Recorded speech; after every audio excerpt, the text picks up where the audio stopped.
Hello everyone. In this video, I will be covering one of the SQL interview question that is being asked in a Trelleborg interview. Given as a sales table with the details, month and YTD sales. Now, if you look into our details, so we have a January, February, March, April, May month, and we have a year-to-date sales. So these are the total sales from starting date to current date. Now, if you see for January till January, the sales is 15. Till February, the sales is 22. Till March, the sales is 35, and so on. So those are the total sales. So from this information, if you look into an expected output, we need to find out the periodic sales. So the information we can see in the input table, those are the total sales from starting date to current date. Let us say business is started on a January month. The first month the sales is happened is a 15, and the next month if you talk about a February, so till February the total sales amount is a 22. But what we need to find out? We need to find out the periodic sales. So how much sales has happened in a particular month that we need to find out. Now in the first month, 15 is the sales happen.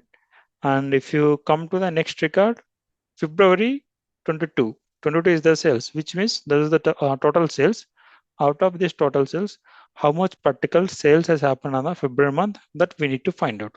So 22 minus 15 is the 7. So 7 is the sales amount that is happened on a February month. Okay. So similarly for all the other records, we need to find out the periodic sales of that particular month we need to find out. Okay. So the approach I will be following is I will be generating a lag on the sales amount. Now, if you generate a lag, so basically what lag will do.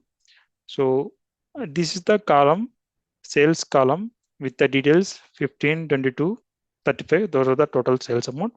I will be trying to extract the previous record of this sales column. So if you check for the first record 15, for 15 there is no previous record. 15 is the first record. So when if it is a first record, if you don't have any record previous to that, I will be taking it as 0. And from the next record onwards, for 22, the previous record is a 15. So that I will get here. And similarly for 35, the previous record is a 22. So that I will get here. For 45, the previous record will be 35. And similarly for 60, the previous record will be 45. So in this way, by using a lag function, so we will get the previous record of each and every value. So once the previous record is generated, now we can simply do a subtraction from this. 15 minus 0 will get 15. 22 minus 15 will get a 7. 32 minus 22 will get a 13. So in this way, by using a lag function, we can calculate the periodic sales for each and every month. Okay.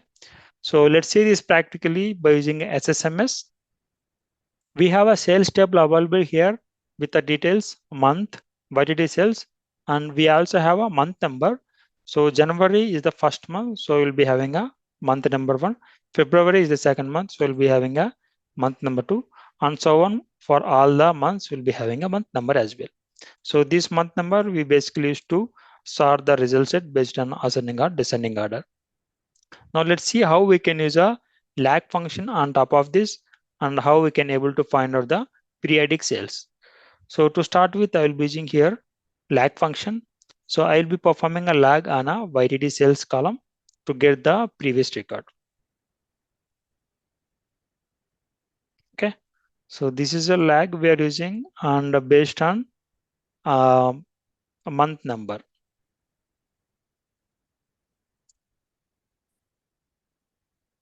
Okay. So as I will be using ascending order, and we'll be giving a new name as a lag sales. Now you can see this is the lag sales we are able to find out based on the sales column. So we have 15 here, the first record. 15 does not have any previous record, so it will be giving a null. And for 22, there is a previous record 15, so we'll get 15. For 35, the previous record is 22, and so on for other records as well.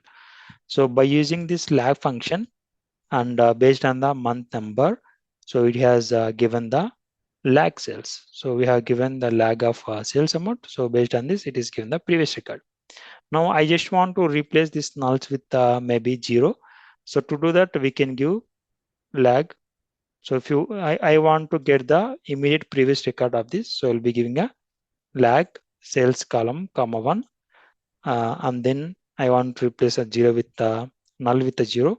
So instead of a null, we'll get a 0 over there. So this is the way 0 we are giving here. Okay. So with this, we'll execute the query, and now we can see for 15 there is no previous record, so we are getting a 0. For 22, the previous record is 15, so we're getting 15. So once we got the sales column along with the lag sales, so if we subtract sales minus lag sales, we'll get the desired output. Okay, so that we can do by using a subquery, or we can also use a we can also create a view. Okay, so maybe I'll look at creating a view here. Okay, so once you find out, once you created a view, now if you want to take all the columns, you can take. Maybe I will take month.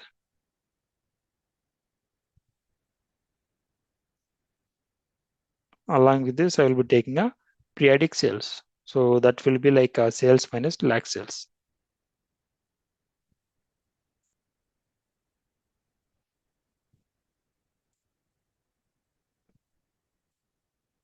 These I will be taking as a periodic sales.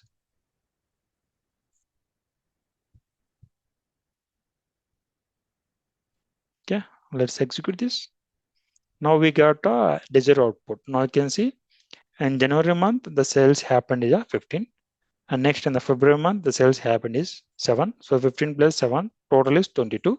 So by the February month, total sales is 22. Now similarly for March month, the sales is 13. So 22 plus 13 is a 35. 35 is the total sales. So in this way, by using a lag function, so we can easily find out the periodic sales. That's all for this video. In case if you have any other alternative approach, please post in the comment box. I will take it up to the next video. Thanks for watching. Please like the video and subscribe to the channel for more such videos.